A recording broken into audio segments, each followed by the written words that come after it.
네, 국회는 국정감사를 앞두고 있습니다. 여야는 전 현직 대통령 가족 수사 관련해 증인 채택 공방을 벌이고 있는 상황입니다. 특히 야권에서는 문재인 전 대통령 검찰 수사에 대응하기 위해 꾸려진 전 정권 정치탄압대책위원회가 활발하게 활동하고 있습니다. 이 대책위원회에서 활동하고 있는 더불어민주당 윤건영 의원 전화로 연결해서 자세한 말씀 좀 듣겠습니다. 의원님 안녕하십니까? 네, 안녕하세요. 구로을의 윤건영입니다. 네, 서울에 있는 구로을 지역구 재선 의원이신가요? 네, 그렇습니다. 네, 윤건영 의원 아침에 전화로 만나보겠습니다. 지금 국민의힘이 이번 국감을 문재인 전 대통령 가족 사법 리스크를 정조준하고 준비하고 있다고 합니다. 네. 또 이재명 대표 사법 리스크를 부각시키는 국감을 준비하고 있다, 이런 얘기도 나오고 있습니다. 네네. 이제 그러다 보니까 문재인 전 대통령의 딸 문다혜 씨, 또 이스타항공 관계자, 김정숙 여사까지 출석시켜야 한다, 네. 이런 얘기들이 나오고 있는데, 자, 의원님 이 상황 어떻게 보고 계시는지요? 우선 문재인 전 대통령에 대한 검찰 수사는 정도가 많이 심한 것 같습니다. 첫 번째로는 소위 먼지가 나올 때까지서는 별건 수사를 하고 있습니다. 수사를 하는데 죄가 없으니까 다른 건을 털고, 그래도 안 나오니까 또 다른 건을 들고 계속 그런 식으로 수사를 진행하고 있고요. 두 번째로는 검찰이 제대로 된 수사를 하는 게 아니라 언론 플레이에 집중하는 것 같습니다. 매번 특종이라고 검찰발 뉴스가 나오는데 한결같이 가짜 뉴스에 불과합니다. 노무현 전 대통령의 논두렁 시계와 유사한 형태고요.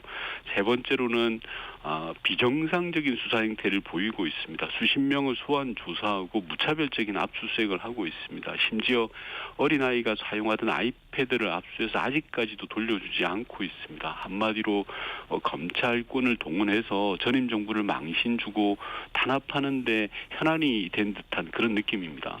예, 그동안 언론을 통해서 보도된 여러 가지 의혹들이 있었지 않습니까? 네. 예, 그중에 한두 가지 의혹에 대해서 의원님 좀 설명해 주시면 좋겠는데요. 네. 우선 엊그저께 얼마 전에 나온 얘기는 문재인 전 대통령의 전 사위죠, 서모 네. 씨가 타이 이스타젯에 이제 특혜 청탁 취업이 됐다, 이런 의혹이 있었는데, 네. 그 이전에 네. 게임 회사를 다닐 때 게임 회사도 문재인 전 대통령이 좀 청탁을 했다는 의혹이 새롭게 보도가 됐는데, 그 문제는 의원님 어떻게 생각하고 계십니까? 방금 말씀하신 게 전형적인 별건 수사입니다. 애초에 검찰의 수사는 2018년 전 사위의 타이 이스타젯 취업 건을 수사를 했습니다. 그런데도 별다른 혐의가 발견되지 않자 갑자기 4년이 지난 2022년, 즉 문재인 전 대통령의 퇴임 이후를 수사를 했습니다. 그런데도 그게 별게 없자 이제는 방금 말씀하셨던 2015년 건을 수사하고 있습니다. 말 그대로 제가 나올 때까지 탈탈 털겠다라는 겁니다. 다른 것도 아니고요. 김건희 여사는 숱한 의혹을 눈 감아주면서 왜 전임 대통령은 없는 죄를 만들려고 하는지 모르겠습니다. 저는 한심한 사람들이라고 생각을 하고요. 네. 무리한 수사를 하는 정치적 의도와 목적이 분명히 있을 겁니다. 그 지점에 대해서는 이번 국정감사를 통해서 법사위 등에서 세심하게 따져볼 생각으로 있습니다. 예.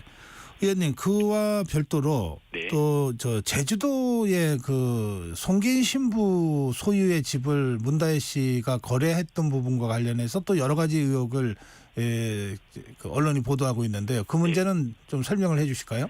맞습니다. 그것 또한 전형적인 별건입니다.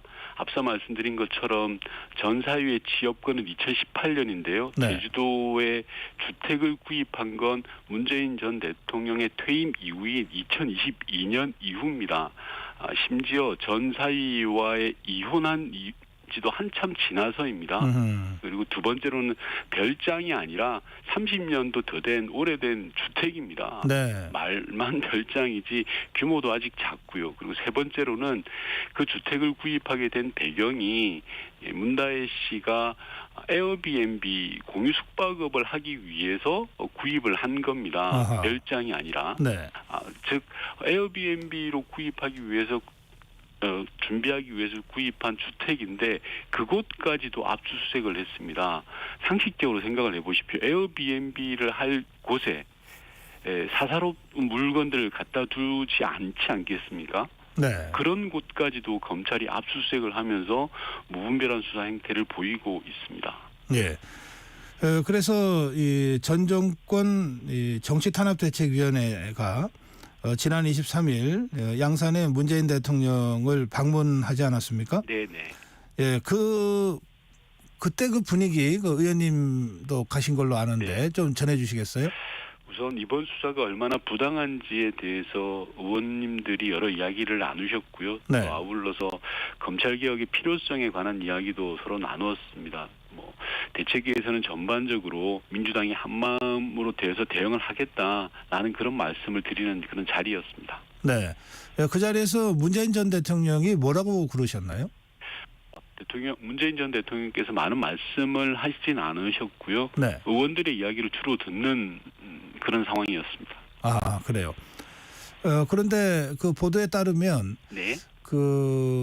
무슨 생계비를 책임졌다 이런 식으로 보도가 되는데 그게 아니고 네. 내가 전 사위 집에서 살면서 그 임대료를 낸 것이다 이런 취지의 발언이 있었다고 보도가 됐던데 그게 이날 있었던 얘기입니까? 그런 유사한 말씀이 있었습니다. 예. 어떤 거냐고 하면 2012년에 네. 문재인 전 대통령이 애초에 양산에서 거주를 하셨잖아요. 네. 이제 국회의원이 되면서 서울로 올라가시게 되는데 네. 서울에 거주하실 집이 없자 딸의 집에 살게 되는 그런 상황이 되었습니다. 그래서 그 딸 집에 살면서 적절한 임대료를 줬다라는 말씀의 취지였습니다. 네. 그래서 이게 마치 생계비를 주다가 그 타이스타젯에 취직시키고 생계비를 안 줘서 경제 공동체가 됐다라고 하는 검찰의 주장은 사실과 다르다. 이것을 이제 사실관계를 가지고 이제 반박하는 취지의 발언이 있었다. 이렇게 보도가 됐는데 네. 지금 그런 취지의 말씀이 있었다는 거죠? 정확하진 않지만 예. 대략의 그런 취지입니다. 저간의 사정을 말씀해 주셨던 것입니다. 네, 알겠습니다. 이제 그런가 하면 문재인 전 대통령에 대한 수사나 또 가족에 대한 수사가 이제 계속되면서 네. 이제 주로 논란이 많이 됐던 의혹의 당사자로 거론이 됐던 문다혜 씨가 네. 이러면 막 가자는 거냐 이러면서 이건 아버지 문재인 대통령을 어떻게든 엮어넣기 위해서 나를 공격하는 것이다. 이렇게 SNS에다가 글도 올리고 이제 말하자면 적극적인 대응을 하지 않았습니까? 네, 네. 그 문다혜 씨의 그런 대응 방식과 태도에 대해서는 의원님은 어떻게 평가하시는지요? 우선 문다혜 씨가 화가 많이 날 것 같아요. 그렇지 않겠습니까? 아버지가 대통령이라고 하더라도 본인의 개인 사생활도 있는 거고 네. 개인의 상황과 처지가 있는데도 불구하고 지금 몇 년째 검찰의 무리한 수사로 먼지 털듯이 털고 있거든요. 네. 심지어 고등학교 동창과의 아주 가벼운 금전 거래가 있다 그래서 그 친구에 대한 조사도 했습니다.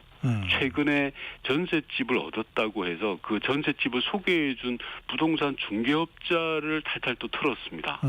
뭔 일만 하면 검찰이 쫓아다니면서 먼지 털듯이 별건 수사를 하고 있는 상황이다 보니까 상식적으로도 생각해봐도 화가 많이 나지 않겠습니까? 그런 네. 상황이라는 걸 염두에 좀 두셨으면 좋겠고요. 저는 검찰이 무리한 수사를 좀 안 하셨으면 좋겠습니다. 왜 전임 정부를 그렇게 못 잡아먹어서 안 데려놨는지 이해할 수도 없고요. 그렇습니다. 예. 이 문재인 전 대통령과 그 가족들에 대한 검찰의 수사에 대해서 네. 이재명 대표는 어떤 입장이고 어떤 생각을 갖고 있는 것 같습니까? 지난번에 전 정권 정치탄압 대책위를 구성하실 때 이재명 대표께서 말씀을 주셨는데요. 네. 이건 민주당이 하나의 마음으로 단단하게 대응을 해야 될 사안이다라고 말씀을 주셨고요. 네. 조금 전에 이 대책위를 구성하는 데 있어서도 원래는 당의 이제 검찰 독재 대책위 산하의 일종의 TF 형식으로 존재하는 것이었는데 이걸 네. 별도로 독립해서 우리가 힘있게 대응을 해야 된다라는 차원에서 별도 독립을 지시를 하셨습니다. 이재명 대표께서도 많은 관심을 가지고 있는 걸로 알고 있습니다. 기구를 확대 강화해서 대응한다. 이게 네네. 이재명 대표의 뜻도 담겨 있다는 뜻이군요. 네, 그렇습니다. 예. 대검 항의 방문하지 않았습니까? 네네. 심우정 검찰총장과 만났습니까? 검찰총장은 안 나오고요. 네. 대검 차장이 나왔습니다. 네. 그래서 저희는 대검 항의 방문을 통해서 검찰총장의 감찰을 요구했습니다. 지금 벌어지고 있는 검찰 수사는 말 그대로 위법한 수사 그 자체거든요. 네. 그래서 그런 문제 제기를 했더니 대검 차장이 위법한 사항이 있는지 살펴보겠다. 그리고 잘못된 부분이 있으면 적극적인 수사 지휘를 하겠다고 약속을 했습니다. 우리는 그 약속이 지켜지는지 세심하게 지켜볼 거고요. 아울러서 검찰의 불법적인 언론 플레이 등 위법한 행태에 대해서도 모니터링을 할 생각입니다. 그리고 국정감사를 통해서 따져볼 것이고요. 정치검찰의 잘못된 수사 행태에 대해서는 끝까지 쫓아가서 바로잡을 그런 생각입니다. 예, 알겠습니다. 자, 의원님. 네. 지금 이재명 대표의 그 재판이 속속 이제 구형이 나와서 11월 15일 날은 선거법 재판 선고, 11월 25일은 위증교사 사건 선고가 예정돼 있거든요. 네네. 당 분위기 좀 전해 주십시오. 당 분위기는 좋을 리가 없지 않겠습니까? 이재명 대표에 대해서 검찰이 과도한 정도로 수사를 했고 또 최고 형량을 지금 구형을 한 거 아닙니까? 저는 해도 너무한다는 생각이 듭니다. 심각한 역풍이 불 거라고 생각을 하는데요. 네. 김건희 여사는 무조건 봐주고 야당 대표를 최고 형량 구형한 것은 저는 검찰의 길을 포기한 것 같다고 생각합니다. 누가 보더라도 명백히 잘못된 수사입니다. 대한민국 법이 여당 다르고 야당 다른 게 말이 되겠습니까? 대통령 부인이면 무죄고 야당 대표면 유죄라는 것도 말이 되지 않고요. 여당 무죄, 야당 유죄라는 말이 나오는 그런 상황인 것 같습니다. 네. 재판부의 판결을 뭐 지켜봐야 되겠습니다만, 네. 의원님 그래도 어떻게 예상하시는지요? 저는 재판부가 합리적이고 상식적인 판단을 할 것이라고 생각합니다. 윤석열 정부 검찰이 국민이 위임한 권한을 사적으로 사용하고 있다고 저는 생각을 하거든요. 전임 정부 괴롭히고 현직 야당 대표를 괴롭히기 위해서 혈안이 돼 있는 것 같아요.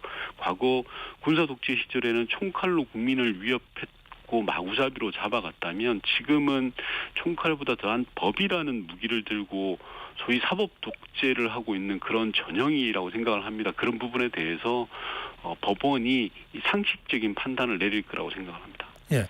그런데 11월에 이렇게 1심 선고가 이제 있으면서 만에 하나 이제 선거법 재판 경우에는 100만 원 이상 형이 나오면 비록 1심이라도 이제 의원직 박탈형에 해당되잖아요. 네네. 또 위증교사 경우에는 금고 이상의 형이 나오면 그것으로도 또 피선거권이 제한되잖아요. 네. 이게 가정으로 질문하는 게 적절치 않다고는 생각합니다만 뭐 대다수 언론이 지금 관심 갖는 것은 그럴 경우에 이게 이재명 대표의 리더십이 상당히 흔들리고 뭔가 민주당에 균열이 올지도 모른다 이런 얘기들을 지금 하고 있어서 그 문제는 의원님 어떻게 생각하십니까? 우선 첫 번째로는 사법부가 상식을 가진 사법부라면 그럴 리가 없다라고 생각을 하고요. 그리고 두 번째로는 리더십의 문제는 저는 생기지 않는다고 생각을 합니다. 왜냐하면 검찰의 무도한 수사라는 것을 많은 국민들이 알고 있습니다. 김건희 여사는 무죄고 야당 대표만 유죄라는 것이 통하지 않을 겁니다. 그렇기 때문에 민주당 내 리더십의 흔들림 이런 현상은 발생하지 않을 거다. 저는 그렇게 생각하고 있습니다. 예, 알겠습니다. 지금 윤건영 의원과 전화 대담을 하고 있습니다. 그런데 의원님 말씀하시면서 지금 김건희 여사 얘기를 여러 차례 하셨는데요. 네네. 그 김건희 특검법 있잖아요. 네네. 이게 이제 어제 국무회의에서 제2요구권을 건의하는 의결을 했기 때문에 뭐 내일이나 이렇게 대통령이 제2요구해서 국회에 돌려보낼 것 같거든요. 네네. 그 경우에 어떻게 처리할 계획으로 있습니까? 저는 국회 표결 제2투표를 바로 할 거라고 생각합니다. 왜냐하면 10월 10일이 선거법 그 기한이 만료되는 거지 않습니까? 그렇기 때문에 국회 표결을 붙여서 국민의힘 의원들의 상식적인 판단을 믿어봐야 될 거라고 생각합니다. 저는 지금 윤석열 대통령과 국민의힘이 많이 불안해할 것 같아요. 국민의힘 의원들도 눈과 귀가 있는데 민심이 어떤지는 다들 잘 알고 있지 않겠습니까? 설령 이번 표결에서 뚝이 당장 무너지듯이 그러진 않겠지만 이미 저는 윤석열 정부를 지탱하고 있는 뚝은 앞두게는 커다란 구멍이 났다라고 생각을 합니다. 네. 김건희 여사 특검법 때 국민의힘에서 필리버스터를 포기한 게 저는 대표적인 사례라고 생각을 하는데요. 아하. 국민의힘 내에서도 김건희 여사를 더 이상 방어하기 힘들다라는 것을 이제 반증한 거고, 지금은 서로 눈치를 보고 있는데 결국 멀지 않아서 김건희 여사를 포기하자, 버리자라는 쪽으로 갈 것 같습니다. 언제까지 또 한동훈 대표가 윤석열 대통령의 소위 부하 노릇을 하겠습니까? 저는 오래 가지 않는다고 생각합니다. 왜냐하면 한동훈 대표가 사는 길이 무엇인지 본인 스스로 잘 알고 있기 때문입니다. 그러면 그 윤석열 대통령과 한동훈 대표 간의 갈등은 결국은 그 폭발하고 네. 일대 그 균열이 가시화될 거다, 이렇게 예상하시는 것 같습니다. 네, 그렇습니다. 이미 추는 기울었습니다. 뭐 독대를 윤석열 대통령이 안 해준다라는 식으로 언론에 보도되고 있습니다만 힘의 무게는 기울었다고 봐야 될 것 같습니다. 그게 바로 민심이니까요. 민심을 이기는 대통령은 없거든요. 네. 네. 의원님, 지금 네. 이런 상황에서 그 지난 그 주말에 네네. 여러 그 진보 단체들이 사실상 대통령 탄핵을 위한 집회를 시작했다고 다 보도가 됐거든요. 네네. 그리고 또 조국 혁신당의 조국 대표도 그 더불어민주당 쪽에 탄핵 함께 하자고 다시 공개적으로 촉구하는 발언이 나왔습니다. 예. 자, 더불어민주당 지금 탄핵으로 가는 겁니까? 이미 말씀하셨던 것처럼 시민사회나 시민들은 탄핵 이야기를 오래전부터 해오셨죠. 그게 현실이고요. 그러니까 그게 어떤 거냐를 먼저 살펴봐야 될 것 같습니다. 국민들 마음에서는 소위 말해서 심정적 탄핵 국면이라는 게 공공연한 상황이지 않겠습니까? 그리고 탄핵은 헌법이 부여한, 국회에 부여한 권한이죠. 그런 부분을 사용할지에 대한 부분은 차분하게 따져보고 면밀하게 계산을 해봐야 될 것 같습니다. 중요한 것은 국민이 윤석열 대통령을 어떻게 생각하냐라는 문제입니다. 이번 추석 명절 때도 보면 많은 제 주변의 사람들이 윤석열 대통령이나 김건희 여사 이야기가 나오면 아유 기분 나쁘다, 뭐 이야기도 하지 말아라라는 형국이지 않습니까? 실상이 그렇다 보니 심정적 탄핵이다라고 말씀을 드리는 것 같습니다. 이제 그런 상황을 주목해서 봐야 된다는 말씀을 먼저 드리고 싶습니다. 네. 그 지금 국민의힘에서는 그 더불어민주당 강득구 의원이 그 탄핵의 밤 행사를 위한 대관을 한 것에 대해서 강력하게 지금 규탄하고 있는 상황인데요. 네. 그 문제는 의원님 어떻게 생각하십니까? 그럴 일인가 싶습니다. 국회의원이 자신의 정치적 소신이 있고 하지 않습니까? 그런 부분들을 표현을 했다고 해서 그걸 뭐 문제가 있다, 급박하는 식으로 몰아가서는 저는 안 될 거라고 생각을 합니다. 알겠습니다. 의원님. 네. 금투세 있잖아요. 네네. 이 문제를 더불어민주당이 아직 최종 결론을 내지 못하고 있는 상황인데요. 네. 이거 언제쯤 결론이 나죠? 워낙 이슈가 되고 있는 상황이라 뭐 저는 그럴수록 신속하게 정리해야 된다는 생각을 가지고 있습니다. 네. 다만 아직 최종 당의 입장을 정리한 건 아닌 것 같습니다. 정책의총을 이달 초에 개최해서 최종적인 의견 수렴 결차를 거칠 것으로 보입니다. 금투세가 워낙 관심이 많은 정책이니만큼 그렇죠. 시장에 미치는 영향들을 고려해서 당이 합리적 판단을 내릴 거라고 저는 그렇게 생각하고 있습니다. 예. 그 마지막 질문이 되겠습니다. 그 의원님 며칠 전에 네. 미국 대통령 선거와 한국 정치를 주제로 한 특강을 하신 걸로 저희가 들었는데요. 지금 마침 미국 대선이 굉장히 박빙으로 전개되고 있고 또 며칠 남지도 않았어요. 네네. 그 어떻게 전망하시는지요? 우선 미국 대통령이 누가 되더라도 우리 입장에서는 정말 걱정입니다. 예를 들어서 트럼프 후보가 되면 방위비 분담금을 엄청나게 요구할 겁니다. 문재인 정부 때 5조 원을 요구한 적이 있었는데요. 그랬죠. 이번에는 플러스 알파가 될 겁니다. 우리가 도저히 감당 불가능한 수준을 요구할 수도 있습니다. 해리스 후보가 되어도 마찬가지입니다. 해리스 후보는 한반도 정책에 있어서 방관자적인 자세를 취할 가능성이 매우 높습니다. 아하. 소위 전략적 인내라는 건데요. 우리 입장에서는 득될 게 하나도 없습니다. 이럴 때일수록 저는 정신 바짝 차려야 된다고 생각을 하고요. 현 네. 정부처럼 상황을 너무 낙관해서도 안 됩니다. 지금처럼 손 놓고 있다가는 소위 국제 왕따 되기가 십상입니다. 한반도 문제만큼은 우리 손으로 결정한다는 원칙을 확고히 하고 강대국에 의존하는 외교가 아니라 국익 중심의 실리 외교를 펼쳐나가는 게 정말 중요하다. 그럴 때가 왔다라는 말씀 꼭 드리고 싶습니다. 예, 알겠습니다. 오늘 의원님 말씀 여기서 줄여야 되겠습니다. 네. 예, 말씀 잘 들었습니다. 네, 고맙습니다. 네, 예, 더불어민주당 윤건영 의원과 말씀 나눴습니다. 예, 정격 시사 1부